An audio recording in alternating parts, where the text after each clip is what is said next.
All right, it's official. We got the next Breakfast Ball Cart Jams playlist. You guys, the people spoke. They said they wanted country, which I'm in agreement with. Now it just kind of came down to what era we wanted to do. And we kind of figured that we should just do all eras. Yeah. Is that a total cop out by us? Yeah, probably.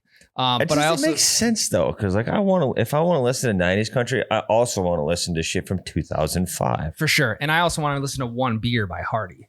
Right. So it's like how if we go 80s, 90s country, how are we supposed to get One Beer on there? I just popped into the search tab on my Spotify, and I'm just looking down, and for some reason I searched 2000s emo mix. I wish it would tell me like what day I searched that on, because maybe I was just in a bad spot mentally to want to get a little emo with it. But I just want to throw that out there. Kind of interesting. So all eras country Breakfast Ball Cart Jams playlist 2025 bangers on the course. That's the name of the playlist, I think. No, the name of the playlist is great. I'm very proud of it. You just came up with it on the spot. No, it is. I did like 30 seconds ago. I came up with the name of the playlist. It's called Boot, Scoot, and Bogey. Okay. I mean, that's pretty good. Yeah. All you did was literally drop one letter. Yep. And it actually turned out pretty good. I'm impressed. Thank you. Impressed. So when are we going to start adding to that? Next week. Okay. So we'll start adding next week. Guys, current playlist, Breakfast Ball Cart Jams. It has how many listeners we got on it right now? Quite a few last time I checked. B-Ball Cart Jams, we have 1,324. So I think we probably picked up another 30 since last week. Okay. Yeah. Damn near 7 hours. So it's long enough to where there are skippable songs, but majority of them are bangers. Mm-hmm. We probably went 90%, and that other 10% of misses probably come from me. So, yeah. It'd be nice on the playlist if when a song showed up, it showed which one of us three picked it. It does. Oh, like for other people listening? Maybe. I think that might just be like because we're collaborators, we can see who added stuff, but maybe not. That'd be cool if. Yeah, it would be cool. I'll have to get the wife on it, see what she sees. But yeah, a majority of those songs probably come from me. A lot of early playlist misses. But you know what? We learn from it, and we go from there. Yeah, sorry, and I wasn't paying too much of attention because I was editing the cover art to Boot, Scoot, and Bogey. Did you say that it's okay? If you didn't, I think it's okay if we do have some repeats. Like if there's I think there's only like one or two repeats. No, I'm saying for like if we have a country song from the original Cart Jams playlist that we want to put on this one, I think that's a-okay. I would agree. Okay, yeah, cool. Yep, unless it's One Beer. Because I mean, fuck off.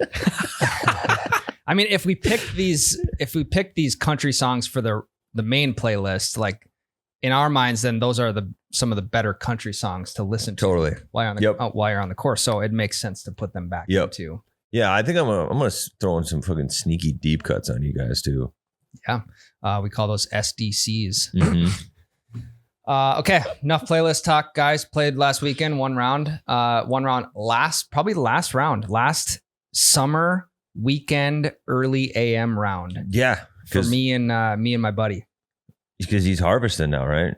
Well, we're kind of semi done with going to the lake now. Labor Day is kind of like the cap of the summer. I mean, it was like the weather feel outside right now in Fargo is like 45 degrees. Yeah. I had frost on my windshield this morning when I brought my kid to school. Yeah, it's getting a little bit chilly out. So that paired along with kind of just the end of summer being Labor Day, it's going to be few and far between now. Probably ice fishing will be next out there. For sure. But it was 64 is what I heard he shot. 64 plus 64 plus 27. Oh, nice. If you can do that math real quick. 87. Be 91. Oh. Guys, I still can't putt.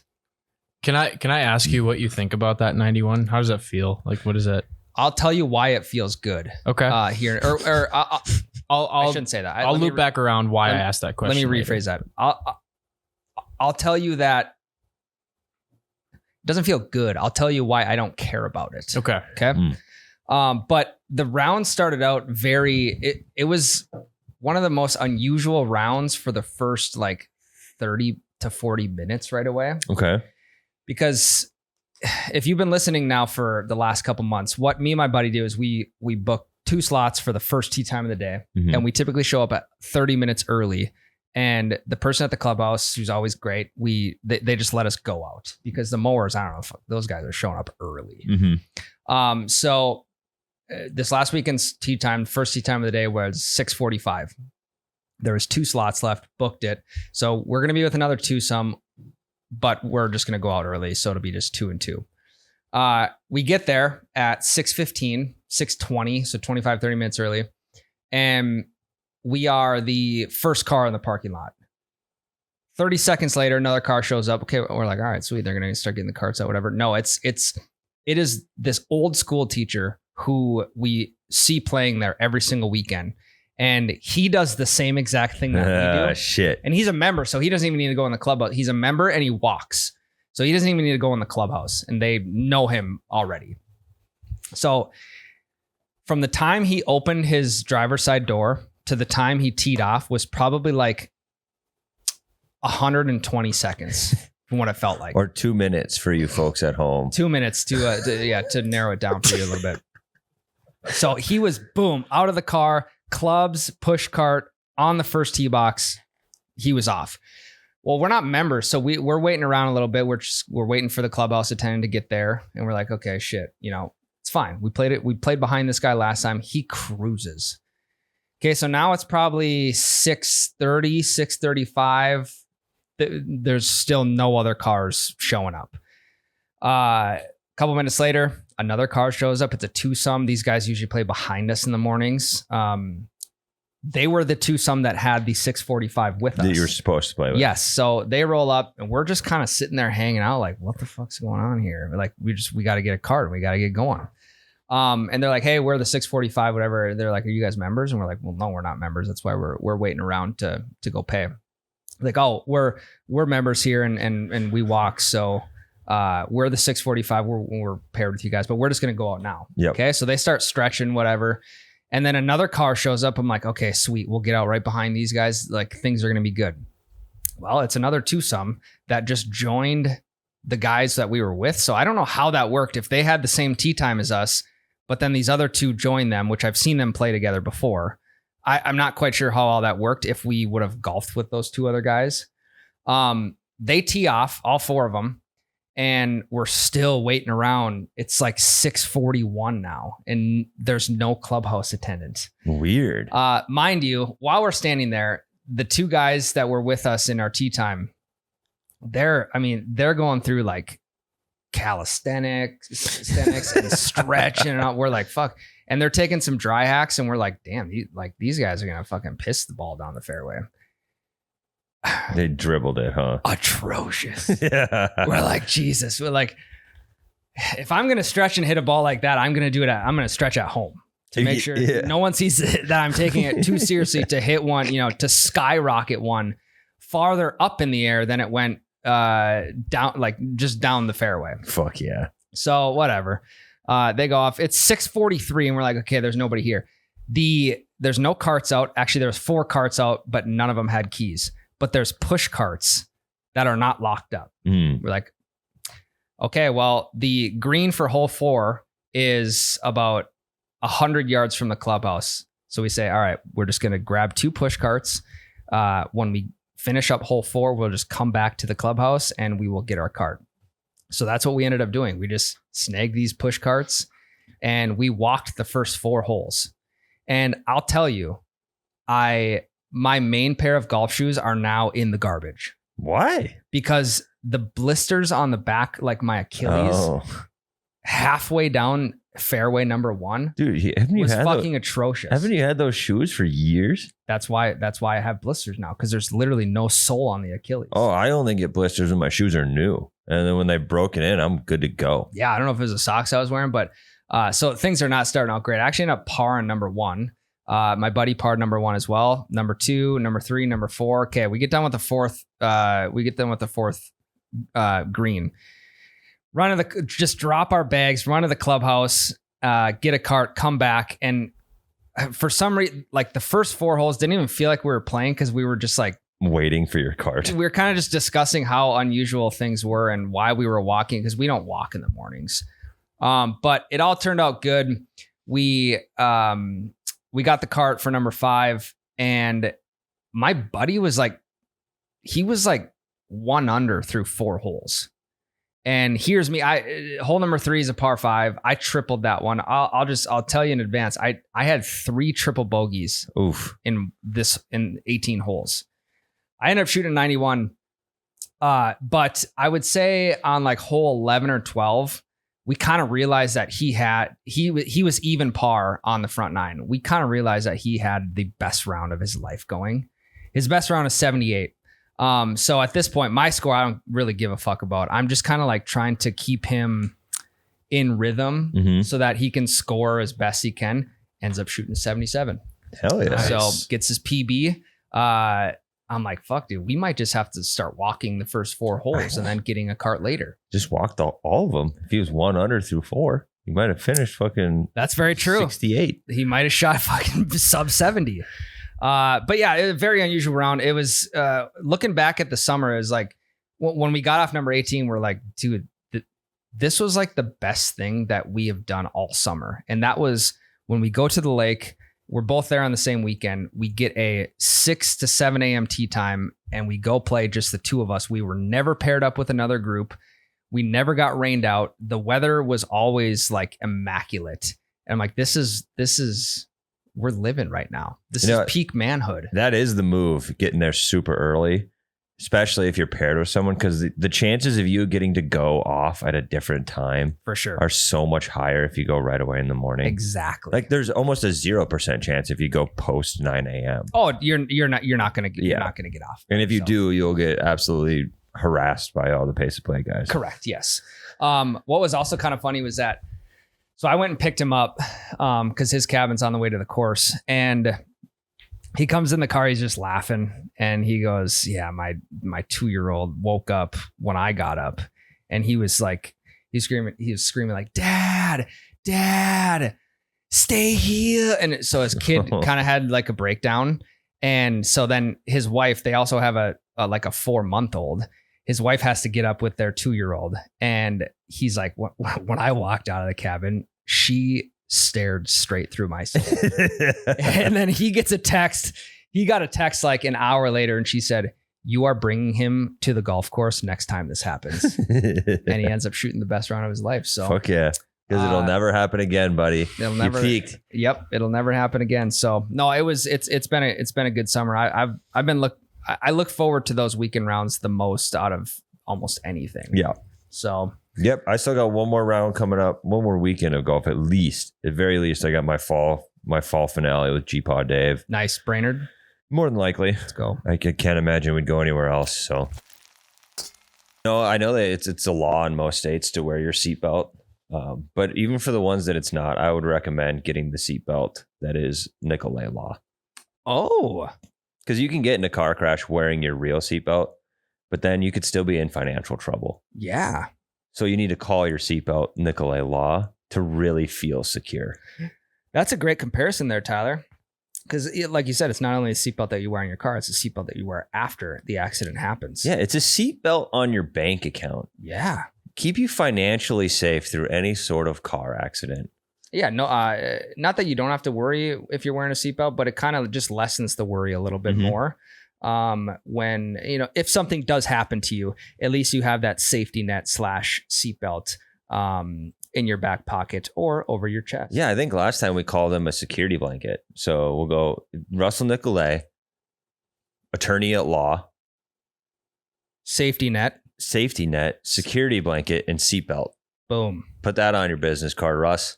Put that on the next billboard, Russell, because I know we're probably going to have a couple more popping up here. Mm-hmm. Award winning. Yeah. Number 1 in the Midwest. Yeah, I think there should be a billboard off.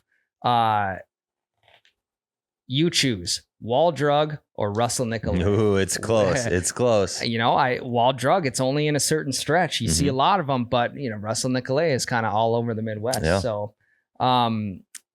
yeah, guys, if you're ever in an accident, you need someone to talk to about all of those issues, legalities, everything in between. Russell Nicolay is going to be your guy at nicolaylaw.com. Noah's been hitting the sticks. Yeah, I mean, I hit him this last weekend for like the first time, like non-simulator swinging in probably a month. So went out there with some buddies and was like, yeah, this is going to be really bad. Got a timeout at Rose Creek, which seems impossible. What these time? days. Yeah, no shit. It was like middle afternoon. It was like 1:40 or something like that. Still But it was on Labor Day though. Sure. So I scooped that on like Saturday, but it was one of those things where I'm scrolling, nothing, and then I like refresh and then something popped up. So it's I just got really lucky. But it was a 3 slot. So me and 2 other buddies got the time, and we're gonna play with one random guy. So okay, sorry to interject. If there's 3 of you guys that want to golf, are you gonna get desperate for a 4th? Or like, what are you going to try and find a 4th as much as possible before you have to get paired up? Yes, to answer your question, but I think I think there was only 3 spots available. Oh, gotcha. Okay. There was one booked in the slot, in the time slot. But sure. To answer your question, yeah. Yeah, I booked the 4. Rolodex is wide open. I'm going to open the high school yearbook and be like, God, have I seen him like maybe just post a picture at a golf course before? And I'll fucking message him on Facebook. Yeah. Hey man, I need 4. Book 4 preemptively and figure it out. Like, right. Yeah. So I just feel like every time that I get a random solo, it's always just an older gentleman. And it was this time, and he was pretty cool. We pull up to the tee box. He teed off 5 minutes before the time, and like we're pulling up right at the time, and he's already teed off and ready to roll and pull up, and he's wearing batting gloves. We're like, oh, this guy means business. Like both hands, both hands. So they were baseball gloves, not football gloves. No, they were batting gloves. Okay. Yeah, I mean, what kind? Franklin's or? I believe so. Kind of like that's Mizuno's. Yeah. I think it was Franklin. Franklin/Mizuno batting gloves. They can be spotted from so far away. Yep. Yeah. Classic. He was all right. So we're playing through, and I think it was like hole, I don't know, 5 or 6. And he's kind of like casually jumping in, shooting the shit with us, which we're like, oh, that's cool. Like he's not too much, and he's not like silent. Like he's saying just enough. Yeah. And we were putting on, I don't know, what hole 5 or 6 or whatever. And he has like a 30-foot putt for like bogey or something like that. And one of the guys I was with is my sister's boyfriend. And I was just talking to him. My sister cuts hair, and he was just talking about how he needed a haircut. So I was like, yeah, good thing you know a gal. Like joking, like my sister cuts hair. And he's like, yeah, she doesn't cut my hair anymore. And this guy hits his putt in the middle of this like very low toned conversation, misses it, and then just fucking snaps. Really? Just goes, I'd appreciate it if you weren't talking about girls while I'm putting. I'd rather have you say something like shit or something. And we're like, no. Whoa. What? Whoa. And then so your sister's boyfriend was like, oh, I need a haircut, whatever. And you're like, we're like, me and him are probably like 6 feet apart, whereas we're on the other side of the pin. Sure. And he's across the green. So our conversation might be heard to the lowest extent. I thought the old guy was the one who needed a haircut. He was like talking to you while. No. Gotcha. I was talking to my sister's boyfriend. Yes. He's like, yeah, I need a haircut, whatever. I don't know how that got brought up. Gotcha. And then I was just like, good thing you know somebody, like, because my sister cuts hair. And this guy just decided to putt in the middle of that conversation, and freaked out. And then like a minute later is like, yeah, I was just joking, right? Like, no, you snapped. Yeah. You realized you were an asshole. And then we're like, oh boy, that was bad. And then doubled back. Like, so was he having a good round up to that point? He was very hit or miss. He would, but he was playing old man golf. There was also a time when he he like hit the pin from probably like 20 feet out and was like, I'm counting it. If you guys would have pulled the pin, it would have went in. We're like, whoa. I mean, we're all at our own putts over here. Like, you could have asked. Yeah. But he was very up and down. Old guys do love getting the pin pulled though. They're not leaving shit in. Yeah. They're really? Old. Oh yeah. I feel like if there's no young guys playing with them, then it's kind of just a chore to have to bend down and grab the pin to put it back in. G Dave's the only old guy I know that leaves it in. All of his buddies want it out every time. Interesting. Okay. Well, here's my theory on why he snapped at you. It wasn't you. It was the fact that he was putting for bogey from 30 feet and missed miserably, and you were the closest target. For sure. Because he dribbled it back down to hit again as if it was like a mulligan. Like, this is your fault. Missed it worse. And goes, oh yeah, first one wasn't so bad then. Like, so was he awkward as shit the rest of the round? Yeah, or? he was. Yeah, I'm sure. He was a little like, he was more reserved after that for sure. Do you feel this, even just the slightest bit guilty that you were talking? Not even a little. Yeah. Backswing on a tee box, different.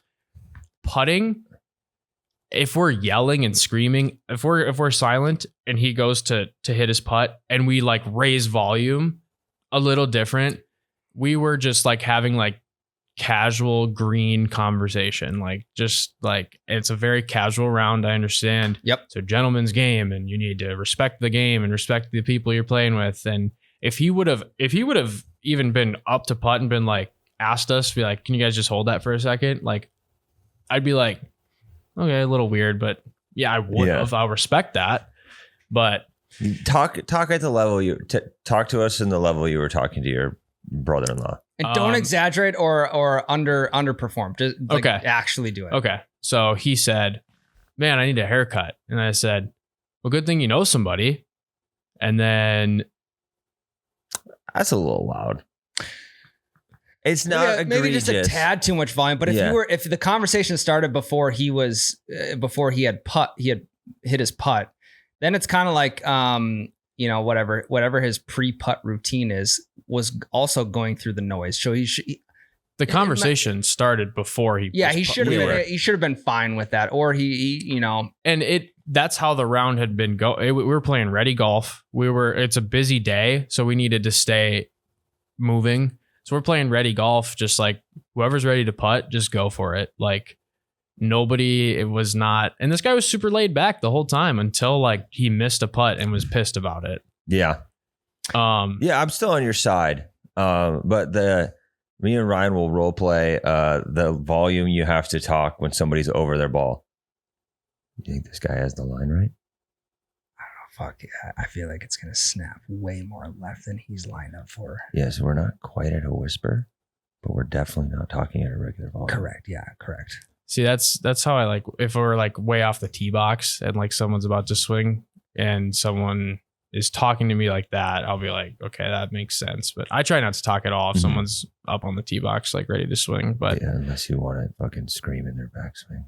Also, I mean, respectfully, a guy who pulls up with batting gloves, I just assume he's not going to be like all about the rules. Okay, you're saying like it's kind of hard. You got to trigger the guy at least once if he's going to come with batting gloves. Yeah, we had to test him. Did he take his batting gloves off to putt, or did he putt with the batting? Fuck yeah, he putt with them on. What a fucking move! What's worse, guy wearing batting gloves, or like remember a couple years ago, some dude went viral for wearing gardening gloves? Because like those with the full rubber fingers and palms, and because he says they're super grippy. Fuck. I'd say the gardening gloves. Yeah. I'd say gardening gloves are worse. Yeah. When you're crossing sports though, it does feel more gloves, weird. Yeah. I mean, if I was gonna wear any sort of like double glove, I'd probably go with football gloves. Yeah. I think I still got a pair of cutters somewhere. Maybe I'll rip those out one weekend. Yeah. Oh yeah. I had cutters too. Same. In high school baseball, we were North Dakota's wood bat in high school. Mm-hmm. So I used to wear like the thick leather gardening gloves for batting gloves. Okay. Because if you took one off the handle or the cap of the bat, your hands would be fucking numb for the next 3 innings. So just to reduce some vibration, I would wear the thick leather gardening gloves.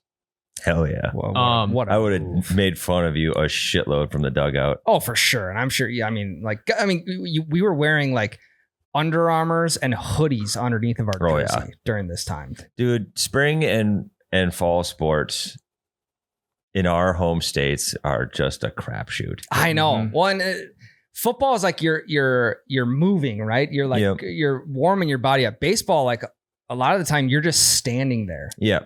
The only time you're running is if you're like tracking down a fly ball or you're running the bases. Right field in a cold spring game might be the worst position in high school. Oh my God. You just run out, in and out every 3 outs to just freeze and stand there. Exactly. Yes.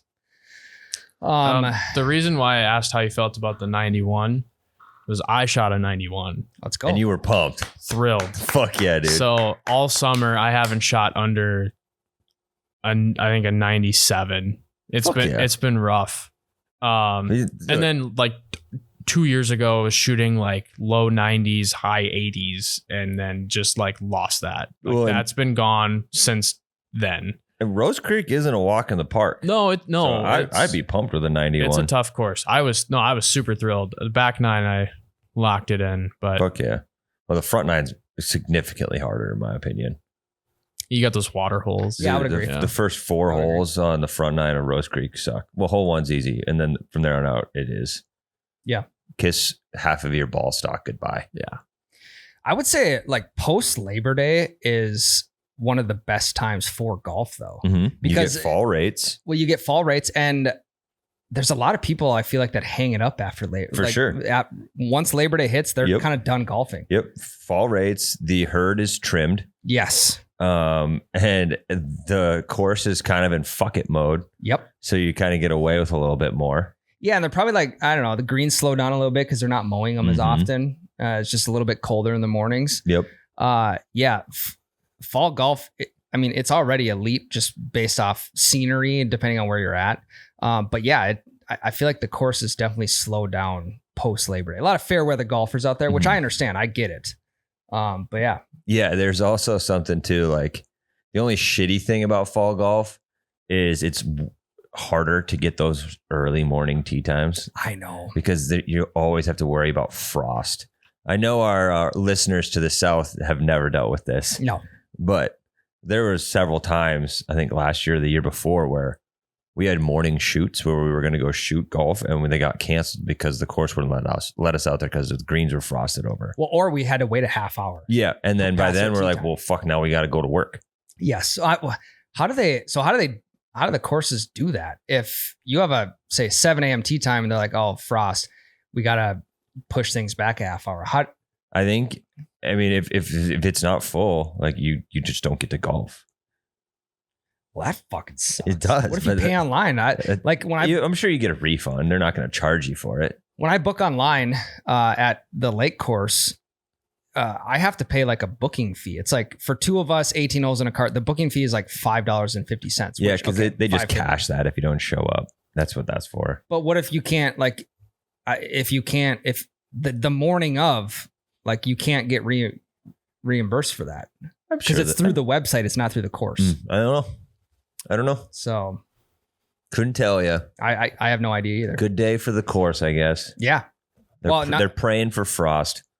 Yeah. We got a couple more rounds in us. I think I'm going to play this Sunday morning, and then roll right into some NFL. Fuck yeah, dude. That sounds like a great Sunday, dude. It's a great time of year right now. Dude, Sundays when the Vikings have a primetime game that's not Sunday are my favorite Sundays. Because then I could golf or I can hunt, and I don't have to worry about missing the Vikings. Because I schedule my Sundays around their time. Yeah. Whenever they're playing. I take priority. So like if I can morning hunt this because they're the Monday night game for opener. Yep. Yeah. Sadly, bow hunting isn't open yet, but I could go golf all day Sunday, get 18 in with the kid. Yep. Fuck yeah, dude. Yep. Let's go. It's the best. Let's take a quick break. Yeah, sure. We'll come back with some voicemails. Voicemails have been stacking up, so I think we're gonna do maybe 4, maybe 5 today. Yeah, and I got a personal update for you. Okay. Be right back. My conspiracy theory from last week, I have an update on it. Approximately 2 hours after I said that big media could possibly be controlling golf results, The narrative. the narrative, they're coming up with headlines, and then the headlines immediately achieve themselves. Keegan Bradley decided to not be a player captain. Okay. So there is that. My theory was immediately cast down. Fuck.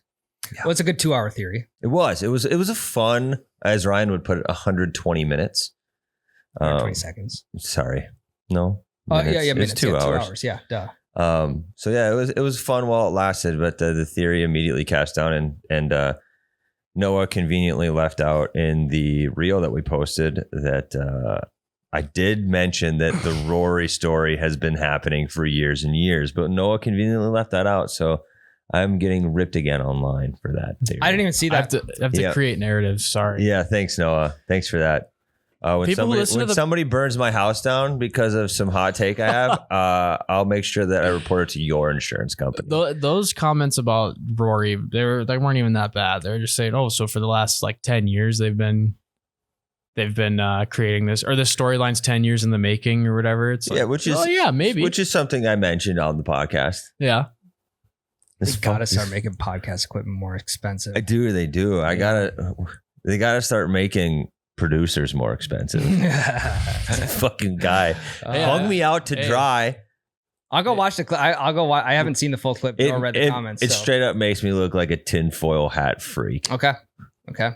Yeah, I mean, but was there anyone that agreed with you? Not really. Oh fuck. Okay. No. There was people that were saying that thought it was interesting at the very least. Okay. Well, we'll maybe try and build a little bit more on that.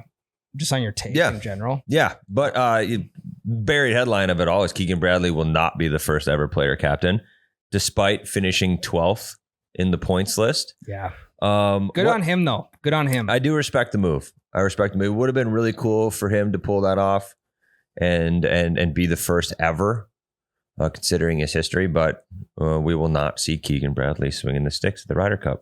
Yeah, I'm actually really pumped for the next season of Full Swing to listen in on those phone calls. Yeah, definitely. And to see like who he called, like whether he called anyone that didn't make the team to tell them they didn't make the team.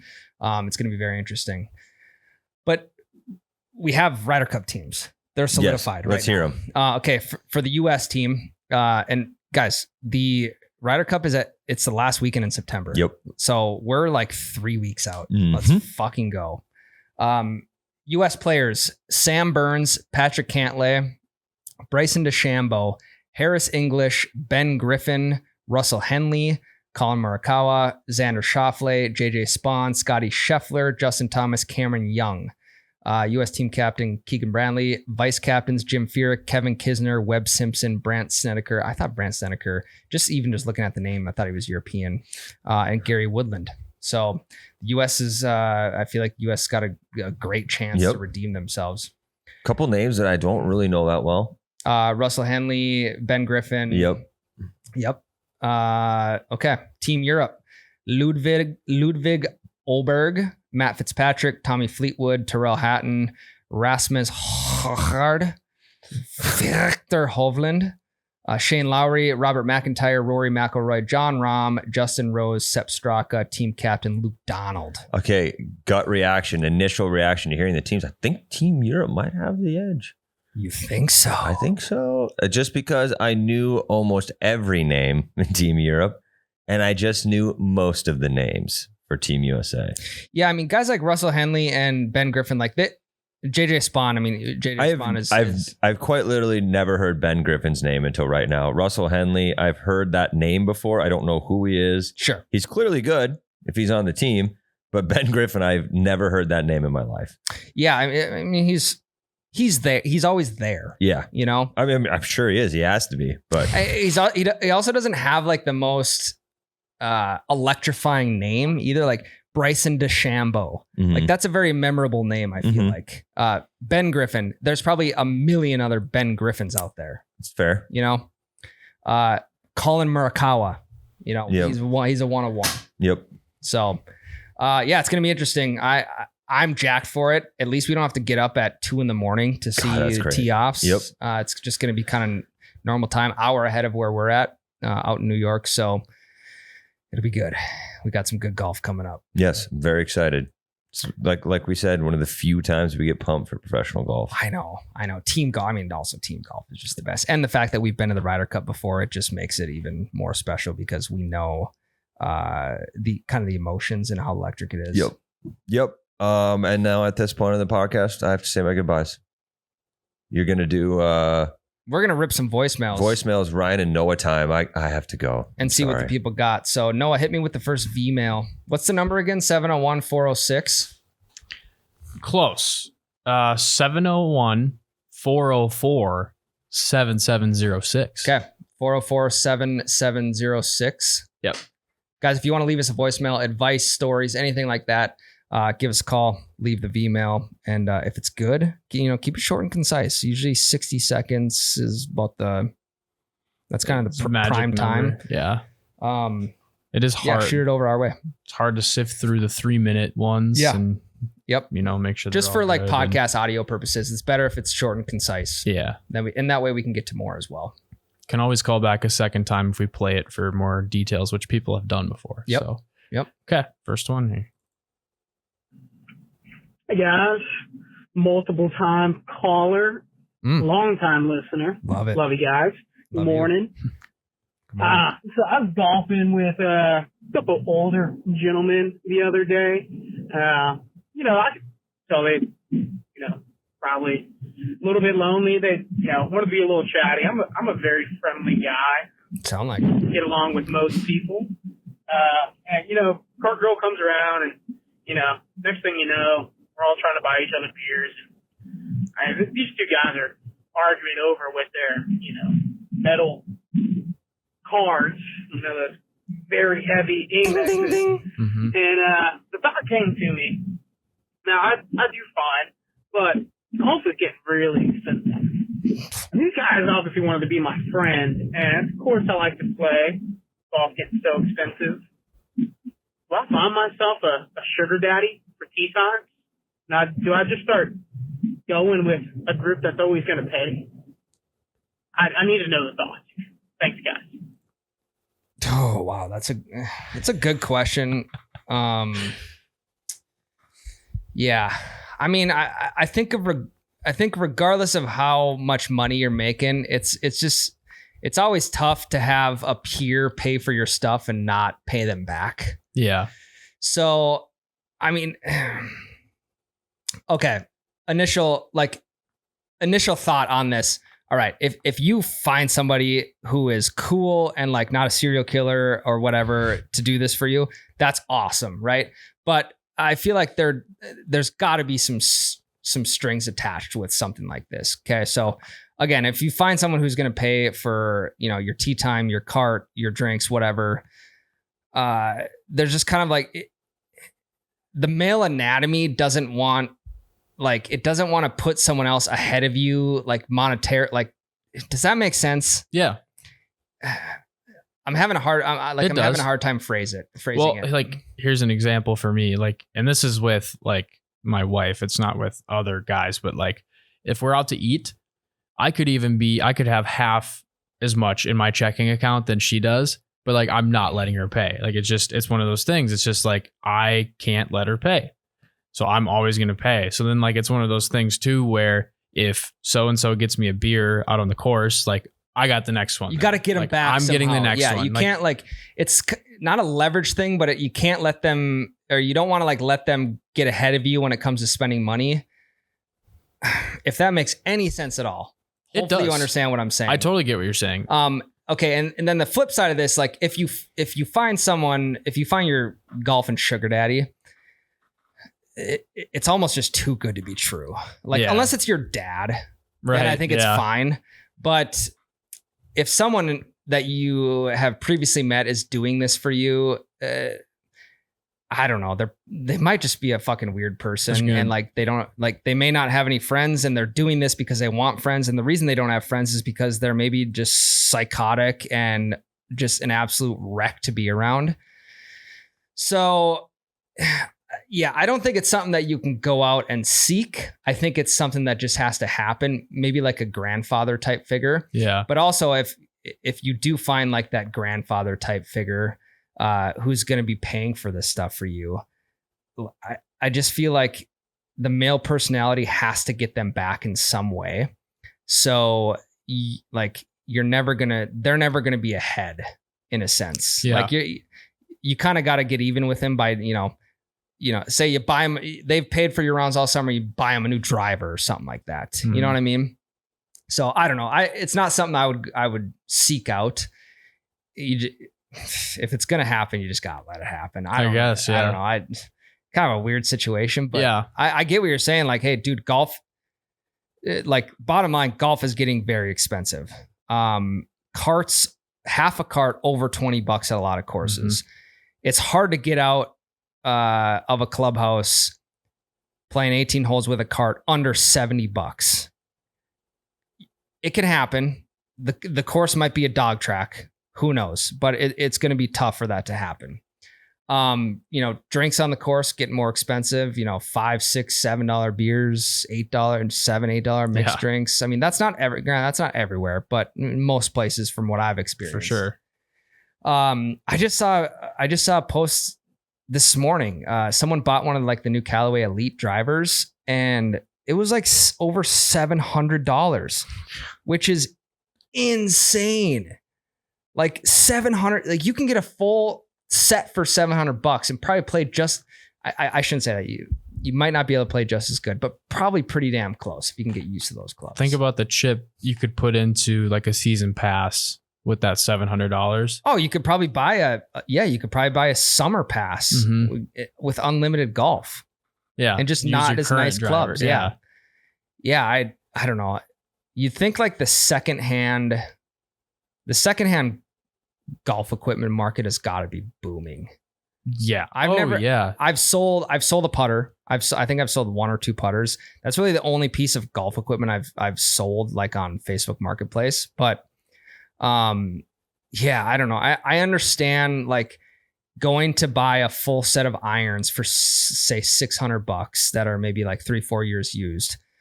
Just showing up at someone's house without really being able to swing them is kind of it's a tough purchase, but also like a $700 drive. Like I can figure out how to use $600 irons that are 4 years old.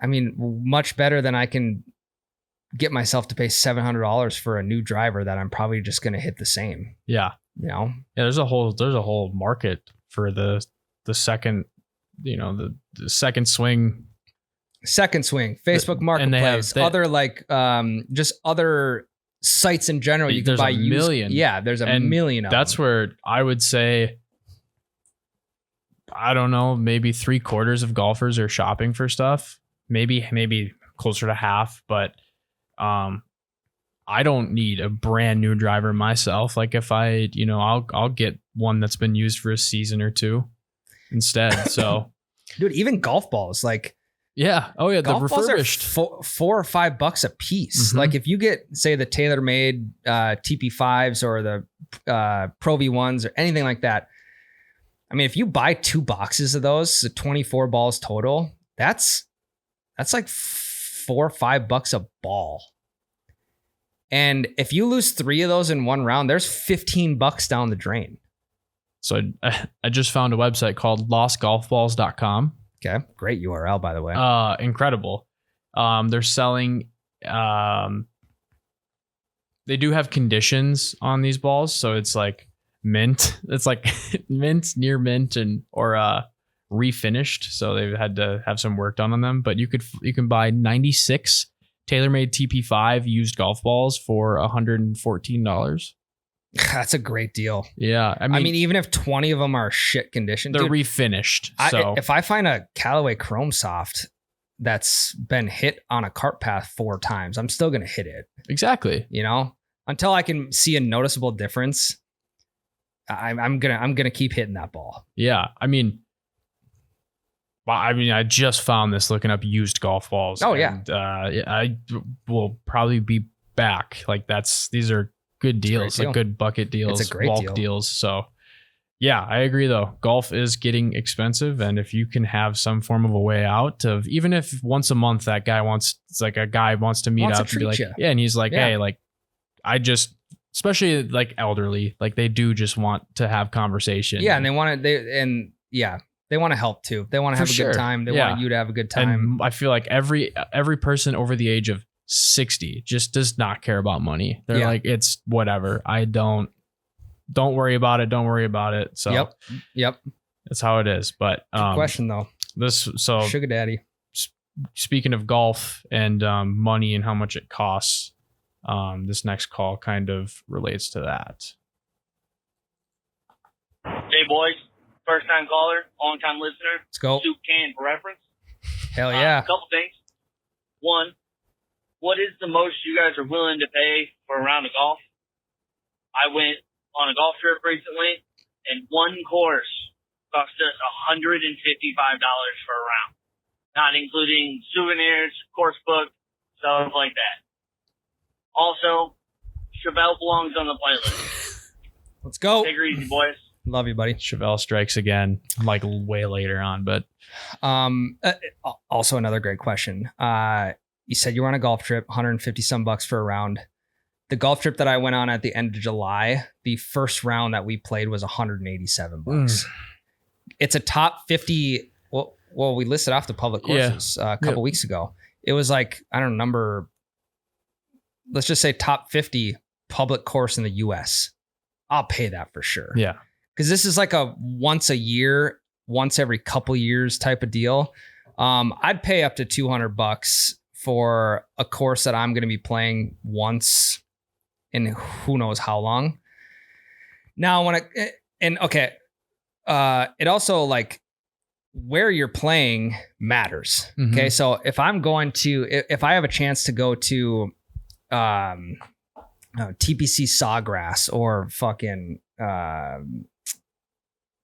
Torrey Pines or something like that, whatever the rate is, dude, I'll pay it. Yeah. Because that's once in a lifetime for me. Now, if it's a course that I'm playing regularly, okay, so let me set my situation up for you. I go out to the lake on the weekends in the summer. There's 2 golf courses. One of them is 10 minutes from the cabin, and the other one is, say, 15 to 20 minutes from the cabin. The one that's a little bit farther away is probably it's maybe a smidge nicer, but it's like 90 to $100 for 18 holes in a cart. The course that we play most weekends, which is a little bit closer, is like 80 to 85, depending on if I get a coffee in the morning. So, I mean, it's really only like a $5 to $10 difference. Granted, it's 5 minutes closer. To me, that doesn't matter. But I'm probably going to pay the $85, especially if the courses are damn near the same in shape wise. Yeah. If there was a course that was $110 that was like 30 minutes away, I would probably maybe only go there once or twice a summer. Yeah. So I want to say like 70 to $80 is like the sweet spot when it comes to how much I'm going to pay to play 18. Because again, I'm not good enough to want to dish out, $100+ on a course where I just know I'm going to shoot 90. Right. Yeah. So I'll save $10. I'll get like 2 beers maybe to equal that out. Mhm. And, I'll have a good time at a course that's maybe as nice, just not as nice. So the sweet spot for me is like 70 to $80. Yeah. But if I'm on a golf trip, let's say I'll pay up to $200. Yeah. Again, it's like when you can get your buddies together once every couple of years. I mean, this golf group chat has been trying to figure something out for years now. It finally happened. And at that point, money just kind of wasn't an option for how much we were paying on the courses. I think so in total, let's see. So the first course was 187. The second course was, I want to say 112. Third course was 97. And the last course was maybe like 130. That's $526 on tee times Yeah. for 4 rounds. Mm-hmm. It's not going to be a regular thing for me Right. by any means, but it's situational. So Yeah, I agree with Yeah, golf trip has a different budget than your standard round. Or if, I don't know, somebody specials in town or something like that. It's not a trip, but it's somebody's birthday or something like that, and you play a more expensive course or something like that. That makes more sense, but situational for sure. All right. Next call. Hey, so Floyd from Texas here. I'm following you guys for about 2 years. Really enjoy your pod. Appreciate it, buddy. But question, I kind of had a dilemma the other day. Hit my first hole-in-one after 47 years of playing golf. Oof. It's pretty awesome. Let's fucking go. But I got in a little bit of a bind because my wife's mad at me because I wasn't the first call to make when I hit that hole-in-one, period. Craziness. So my question is, when you hit your first hole-in-one, what's the appropriate order to call? That's a really good question. It is. Yeah.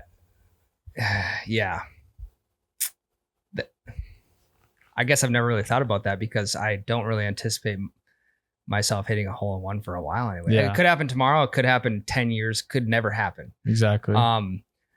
But like, what's the order of people you call when you hit your first hole-in-one? If you're not golfing with like your primary golfing buddy, that's my first call. If I'm not golfing with my buddy Adam or my buddy Jared, they're going to be my first calls. Now, the call to the wife it's probably not even a call, to be honest. She'd probably be number 3 on the list. Yeah. It's probably more of I'm going to send her a picture. I'm going to send her a picture, holding the ball, other hand on the flag, or hand up with the number 1 next to the flag. I'm going to send a picture. If she calls me, then I'll talk her through it. Or I'll just tell her when I get home. Yeah. Yep. Because it's not really like, and this is not a dig on my wife at all, but it's not really her job to be excited for me. Like, she's going to be excited, but there are other people who understand more, I feel like, how big of an accomplishment this is, to where like, I want to continue the hype, and then I want to just like end it also with hype from your significant other. It's just not going to be the same as if you were to call your golfing buddies. There's 10 people I'm going to send a picture to, but there's probably only 2 people, maybe 3 that I'm going to call or FaceTime and tell them that I got the hole-in-one. Yeah. Yeah, I don't know. That's, again, like you said, something I've never thought about, because taking a picture, obvious, send it to people. I'm thinking my wife on the list is going to be on the drive home. Yeah, probably. Like, once the round's over, I'll probably text her and then give her a call on the way home. Oh, dude, I'm going to be so checked out for the rest of that round. Yeah, because I'm matters. just going to be I'm just going to be sending and fielding messages. Nothing matters after that. When if you hit a hole-in-one, you guys, like, there are some people out there with 7 hole-in-ones, okay? But for someone who's never hit one before and may never ever hit one, you have to just forget about golf and just forget about being out there. You have to ride that high for as long as you possibly can. Mm-hmm. That's the one time I think it's acceptable to be to have your face buried in your phone during a golf round. Anything outside of a hole-in-one, shut the phone off, put it down into the cart compartment, whatever, the cubby, and play your round. Enjoy it. But when you hit a hole-in-one, man, bury your face in your phone, fucking throw that on social media, maybe throw an r/golf, get ripped for, I don't know, fucking not fixing the divot behind you or something like that. Who knows? Yeah. You don't know what's going to happen on r/golf. But, Right. Yeah, that's what I would say. Shout out to you though, buddy. Yeah. Chalk that one up. Incredible. On the list. Keep the ball, never use it again. Keep Frame the scorecard. Yep. Something. Yep. Yeah. Shadow box it. Badass playlist. Love you, buddy. That makes the round go better. My name's Chad Brewski, calling you from Wisconsin. Teddy's brother. Yeah, that's cold one from this Brewski to you. Funny story.